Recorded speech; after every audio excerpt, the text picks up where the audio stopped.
Hey gamers, it's Wintermute here from Grind This Game. Back with Oxygen Not Included, and I've been playing a lot of Surviving Mars lately, last few weeks. I was able to get a preview build, so I've been playing that like crazy. So I've been neglecting Oxygen Not Included. But in 5 days, the new ranching upgrade comes out. It is in preview right now, and it's getting, I think, pretty close to releasable. They've been fixing bugs and doing hotfixes and stuff. And I did do a live stream, kind of starting a brand new base with that preview build, and I'll probably continue with that base. I'm not sure if that's a risky move because they might have changed the way geysers and stuff worked, but I'll probably the reason for this episode is to show kind of all the systems in this pyramid base, because this will be the final episode. I wanted to do a little bit more with this, but I really want to play with the new kind of hatch things or sorry, not hatch things, the new ranching things. Build a big hatch farm. I want to see how big I can go with the animals, see if we can get most of our food from eggs. They did do one update, kind of change about crowding. So you can only fit 8 animals in a room for ranching, so you have to build multiple little kind of corrals. So that makes it so you can't have just a crazy giant, you know, hatch farm or puff farm with a million puffs in there. Probably a good addition, but it's going to make it a little bit different to play with. So this base, let's just zoom out here. Alt-S lets you go into the screenshot mode and zoom out. So we got our main pyramid with living quarters and stuff. In the top right here, we've got our oxygen generation and cooling. There's also some oxygen generation in the top very left here, but it's not really core to the base design. This used to be water cooling as well, but we're just sending hot water down now.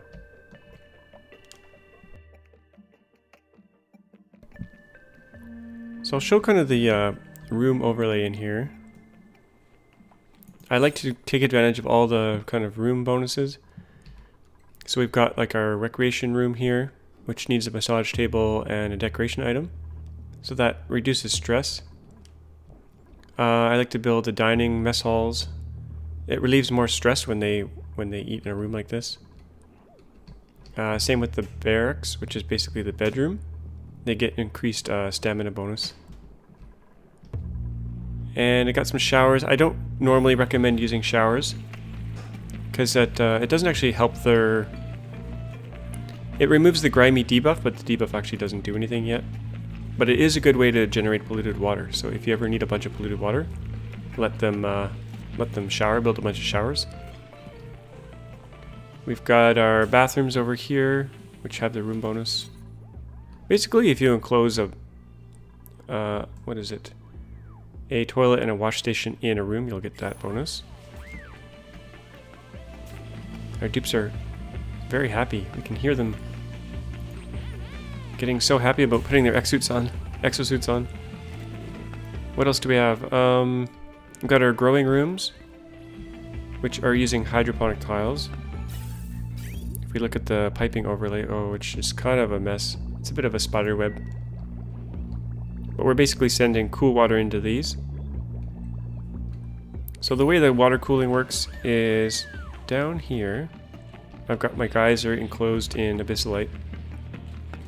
Now there is a few normal tiles here, I think made out of granite. Actually, that one's abyssalite. There are some non-abyssalite tiles in here, which is letting a little bit of the heat escape. But water's coming out of here at 95 degrees. It's heading over here. Now some of it, well, I'll follow this line along first. It comes down here, goes down here, and goes into a set of 5 Aqua Tuners. And these drop the temperature 14 degrees each time it goes through. So they're all hooked up in series, so the output of one goes into the input of the other. Now the Aqua Tuners, they cool the water, but they also themselves heat up. So this Aqua Tuner is at 102 degrees. And that heat is getting absorbed by this big pool of oil. And if I had just let this run forever, this oil would get extremely hot. But what I do is I'm pumping oil into it that's at a cooler temperature. It's coming in at 71 degrees. And I'm removing some of it over here, the hot oil, and sending it to our oil refinery. And when it gets turned into petroleum, we're essentially destroying the heat. So the oil comes in at around 100 and something. What is it? Basically 100 degrees. And it comes out as 75-degree petroleum, which we send into two places. We send some into the plastic maker here, petroleum or polymer press. And we send the rest of it over here to our petroleum generators, which basically burn it up, give off a lot of CO2, polluted water, and generate energy for us. So those are working away. And then at that point, the heat has been destroyed. All that 75-degree petroleum, which has a lot of mass and energy, is turned into power effectively. And these do heat up quite a bit. These are at 60 degrees. But it's not too bad compared to the, you know, all the mass of the heat from the petroleum and the oil earlier on.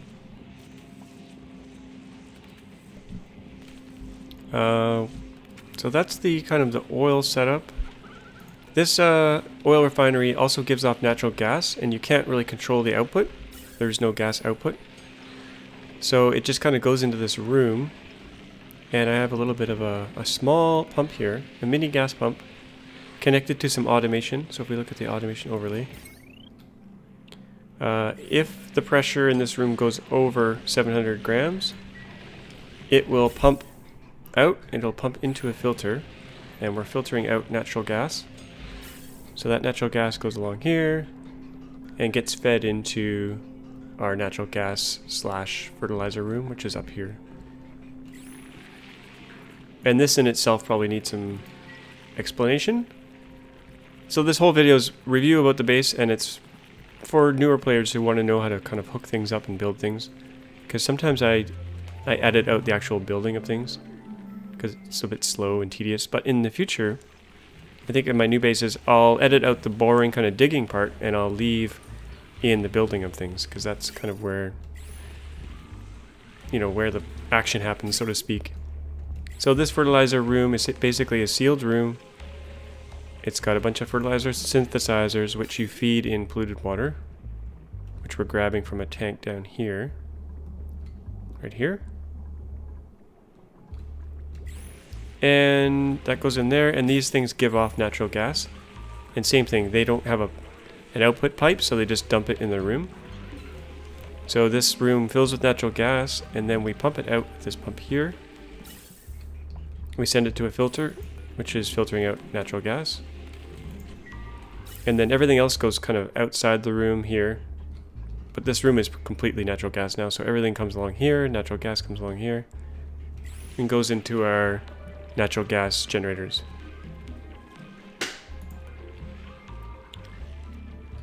And you can kind of see the piping for these. We got natural gas coming in. I usually do these little bends in the pipe just so sometimes if you kind of go straight in, they don't work as well, but it's a little bend and then an input. And natural gas generators give off CO2, so that's coming out here and all merging into this pipe here. We follow that along, it goes down here, all the merge come down here. Alright, we also have our exhaust from our petroleum press here. This is really hot CO2 at 150 degrees. Send it down here to our slickster room, which is basically just a little room that I got my trap creature relocator here, which has changed in the update slightly. I don't think you need plastic for it anymore, which is really nice. I think, let's just see here. Creature relocator.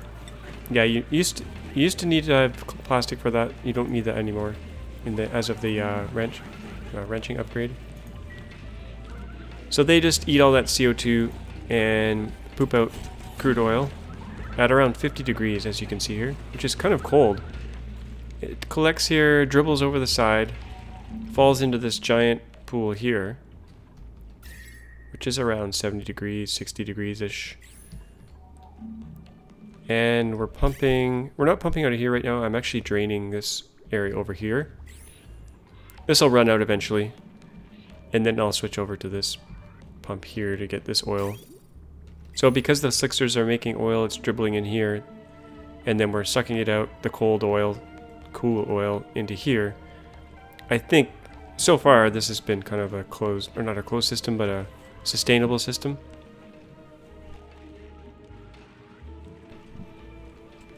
So I'll probably repeat a lot of these systems in my wrenching base, if they still work. There's been a lot of changes to geysers and stuff, so I'm not sure everything will work the same. And slicksters in the new update, I think we can wrench them as well, so that might change things up a little bit. What else do we have? So that's the power kind of system. Oh, I use smart batteries. Let's look at our power overlay here. So I use heavy watt wire in my power room usually. That way everything can be connected into one kind of macro grid. And whenever I need power in the base, I use a transformer and I step it down to this kind of conductive wire, which can use can handle 2 kilowatts of load. So I got a couple of those feeding various systems through the base. But the wonderful smart battery is hooked up to our power system here. So before you get smart batteries, these natural gas generators just pretty much run non-stop. If they're being fed natural gas, they run non-stop, which is kind of a waste. But with smart batteries, if you look at the automation overlay, I have the smart battery set so that it only activates when the battery is less than 30% charged. So now it's activated, the charge is below 30%, so our natural gas generators will kick on. But once this gets fully charged, everything will kind of turn off and it'll conserve our natural gas. And it'll also conserve heat generation, because all this power generates a bunch of heat. So that it's just a way more efficient system.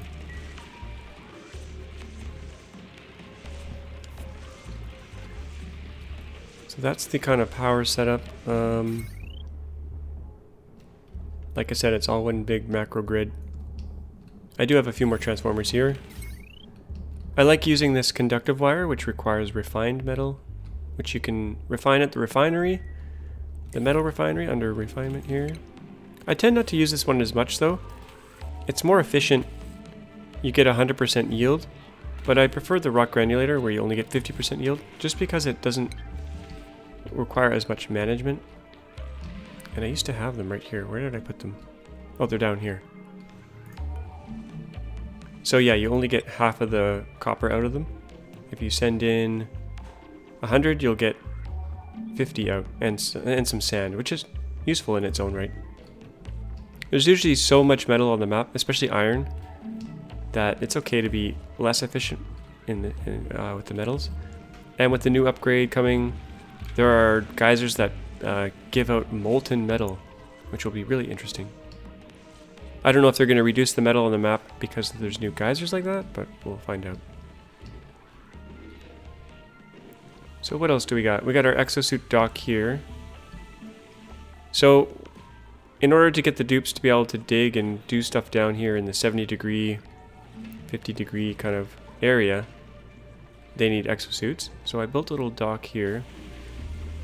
So because the ladder is not connected right here, they're forced to go this way, and they're forced to put on their suits before they go down into the hot area. And that's the only way they can get down there. And the setup for these is pretty straightforward. You feed them clean oxygen with a gas pipe. And I branch it like this because if you just do a pipe straight through, most of the oxygen will go to this first one first. So you want to kind of spread it out so they all get a little bit of oxygen. And they also need 120 watts each, so they've got power going through there as well.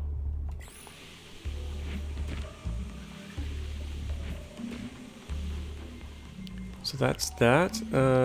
We got our chlorine storage room here, using a liquid lock. And this was the first time I ever used one of these. I didn't use them in the past because the dupes get a debuff when they kind of submerge themselves in a liquid. Like Soup Sandwich here is about to go through it. He's already sopping wet, but he would have got the sopping wet if he ran through here. And then this room is filled with chlorine. And this was a pocket of chlorine that I just happened to use. It was kind of like this, but so I just built the liquid lock to keep all the chlorine in there. They're really nice because they won't allow any gas to escape. Once they're built, they're kind of perfect. Versus kind of the airlocks that you can build, like these up here. They're not perfect. They're going to let a little bit of gas out each time. When you build them in a 4 like this, I don't know if the bug is still there, but these kind of inner doors would destroy any gas that was going to seep out. But sometimes a little bit still gets out, I think. If you just build one airlock, then definitely gas can get out. Especially if the pressure is higher in this room versus outside the room. The gas will tend to go to lower pressure area.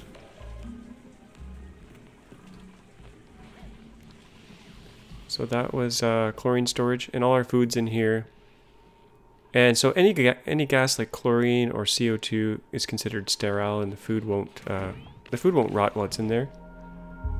So if we click on a fridge and then click on, let's say, the sleet wheat, we can see it's unrefrigerated, but it's in a sterile atmosphere, so it'll stay 100% fresh forever.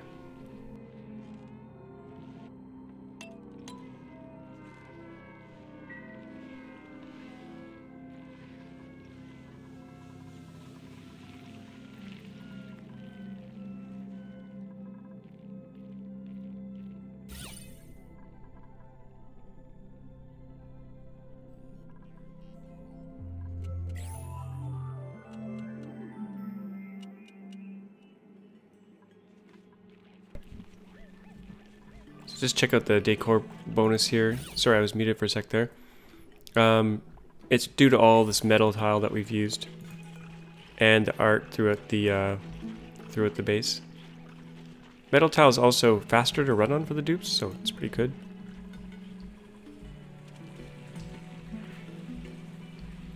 What else do we have in here? Oh yeah, I'll go over the oxygen cooling system. Oh, one thing about these farming areas, they have a farm station that'll give it the greenhouse bonus, which accelerates the plant growth. They can also make fertilizer in this thing, special micronutrient fertilizer, which speeds up the plant growth. We can see here it's got farmer's touch, growth speed 100%, which is good. We got a few farmers in here working away. And I found that this amount of bristle blossom, these 4 farms plus this one down here, which is a bit bigger, is enough to supply them with food indefinitely. Supply of 25 dupes. I think it's roughly four plants per dupe, something like that, 3 or 4, depending on the yield you're getting.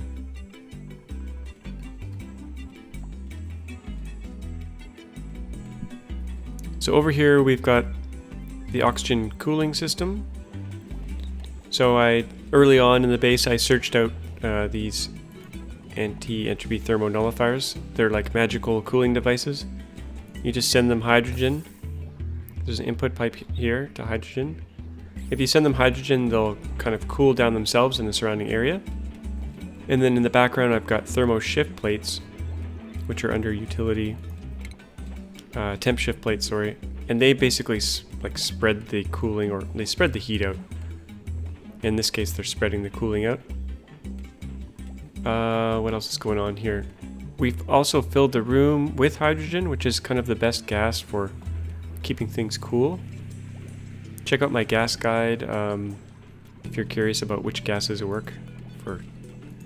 Basically, it goes over all the properties of the gases, so that's might be useful. And we're also sending oxygen through a radiator system here.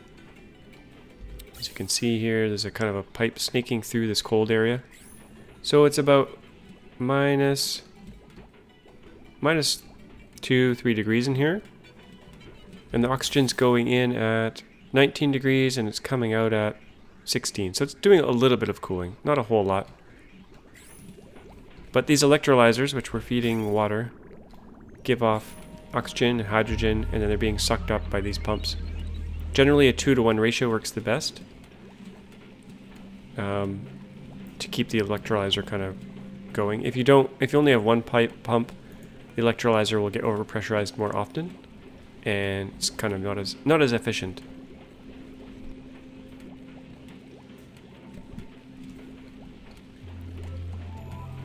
And the other thing that's going on here is this metal wall here. That's allowing a lot of the cooling to kind of seep out here and keep this area right here cool. So if we look at our thermal overlay, it's fairly cool in here. So any oxygen or hydrogen that does bubble out of here gets cooled down quite a bit just from being here. And then we cool it further and send it off to the base through these two main pipes here. So some of it's coming out at 22, which isn't as great, but then the other one, actually they're both coming out at about 20. But up here, we have duplicated the system.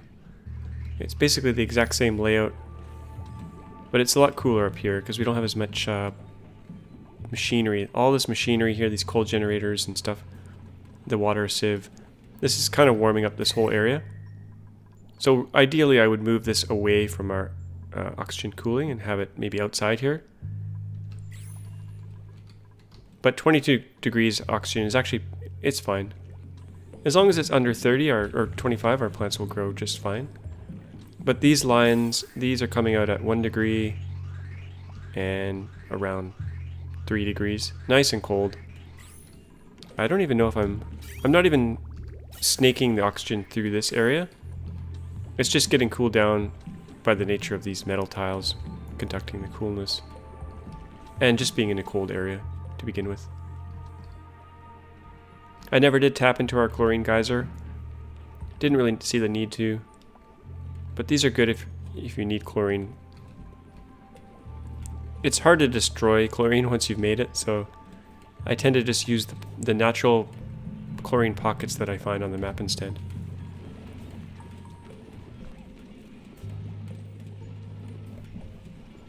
There is quite a bit going on in here as well. I use heavy watt wire because this is all kind of one big circuit. Like I said, a lot of this stuff should not be in this room because it's generating heat. But we've got coal generators making all the power to power this stuff. And I do have a sieve down here. I was trying to use up all the polluted water that we had. Down here it's almost actually run out now. But we do have tons of fresh water, hot fresh water that we're piping in here, 95 degrees. So we're kind of getting the water from two sources. So when this polluted water runs out, it'll still get clean water from this other line. And this other line comes from the geyser that's way in the top left of the map. There's some automation going on here as well. This auto sweeper, it is, if we look at our conveyor overlay, this line is feeding in solid coal, putting it in this little hopper here, and then this sweeper will automatically fill these coal generators for us, which is kind of nice. And we're getting the coal from down here. Let's see. So inside our fertilizer room, I've placed some hatches, one on each row here. So all the fertilizer that comes out, the hatches eat it. They poop out coal. And then we send the coal on a conveyor system.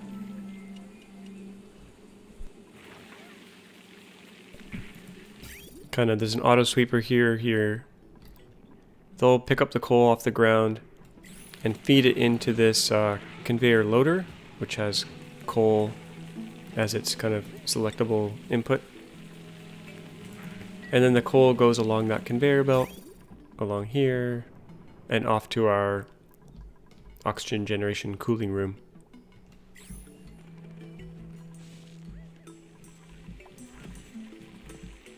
Okay, what else is there to talk about? Oh, there's some automation in here. We've got a Atmos switch here. It's basically regulating the input of polluted water to the fertilizer makers. Let me see what I can't remember what I did here. So originally it was only pumping in polluted water if the pressure dropped too low in this room. That way we were conserving our polluted water. So the actual pump here is connected all the way up here through to the Atmos switch. Our hatches are very busy. Now this is going to change in the update. I think they can only eat out of feeders. So this won't work exactly like this anymore. But we can certainly use auto sweepers to pick up fertilizer and maybe send it to the feeding stations. I think that'll work. There's been some changes to the way auto sweepers work. I don't think they work through airflow tiles anymore, but I think they still work through pneumatic doors. So they'll be able. I think they'll be able to still move the stuff around.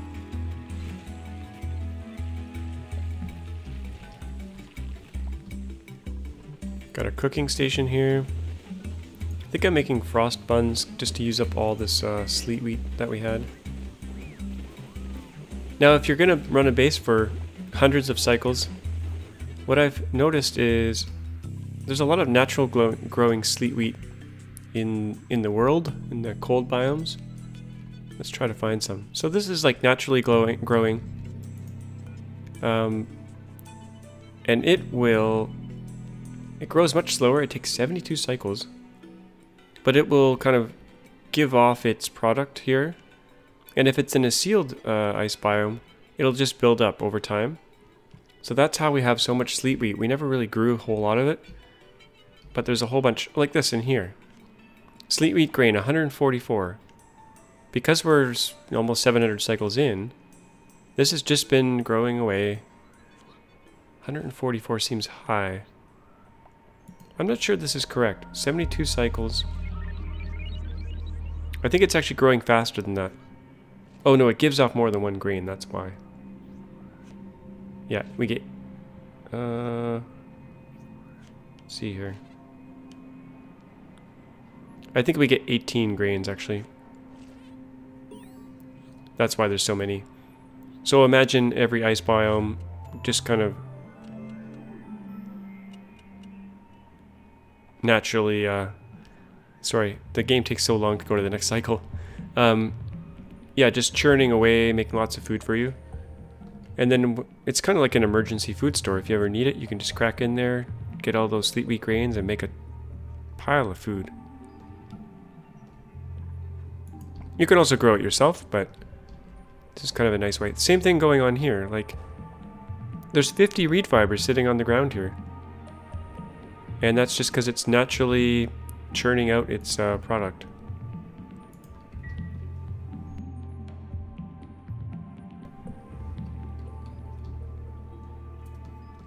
I also have my tube system set up here. There's only one kind of input station here for this system. And then there's various drop-off points. Depending on... Oh, there goes someone. Depending on where they need to get, they can exit at any point along here. That just speeds them up moving around and stuff. I also have a tube system down here. It's very short. It just lets them get up here faster. It's kind of a waste because they can probably climb up the ladder almost as fast, especially plastic ladders that are faster.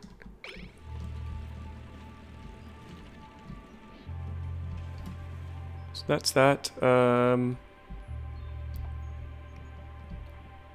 We've got a pretty standard natural gas geyser set up here. This is also going to change in the update. These, well, for one, they look different, and I think their output properties are slightly different. But it's basically a gas pump fed into a filter. The filter filters out natural gas and sends it off to our natural gas generators. Everything else gets pumped out and just dumped here. And there's some automation here as well. It only pumps if the pressure goes over 500. That way the pump isn't running all the time. Saves us energy.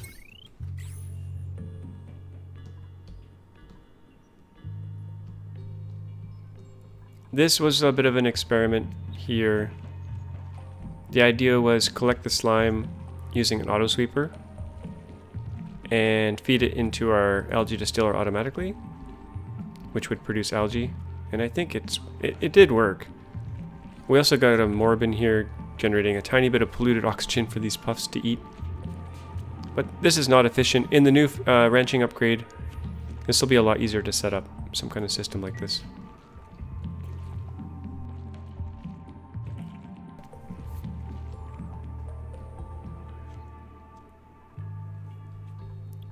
think that might be kind of all the different systems. Didn't want this to be a very long video. This will probably be the end of the pyramid, I think. Sorry for those of you who suggested other things, like I wanted to get a chlorine storage inside the pyramid, but that's okay. It was fun to build. It looks pretty cool. Got our little mini pyramids. Oh yeah, I forgot this tube goes all the way to the top as well. The only thing going on up here is just if the pressure goes high enough, if the pressure goes over 1300 grams, pump the hydrogen into a filter.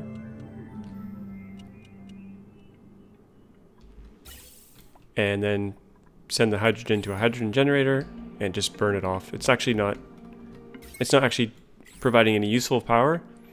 It's just eating up the hydrogen. And this coal generator is here just to kind of bootstrap the thing up.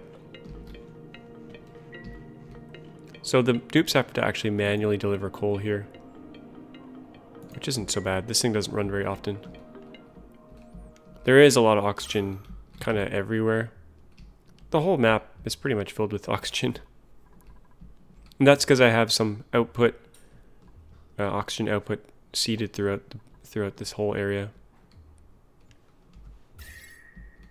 It is sort of warm-ish, 30 degrees. But we have a lot of oxygen being made, as you can see here. 4 main lines saturated. I'm dumping some here. I'm sending most of it to the base, but it's all overpressurized. Way too much oxygen. We should look at our reports here. So yesterday,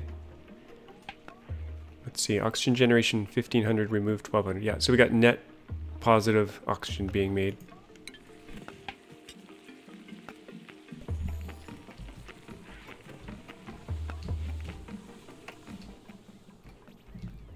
So I think that's going to be it for this episode.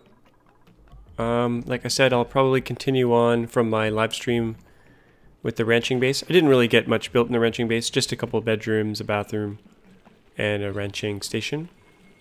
And I'll be expanding that base in probably the next episode. So it'll be a new series. And like I said, the ranching upgrade comes out in 5 days officially.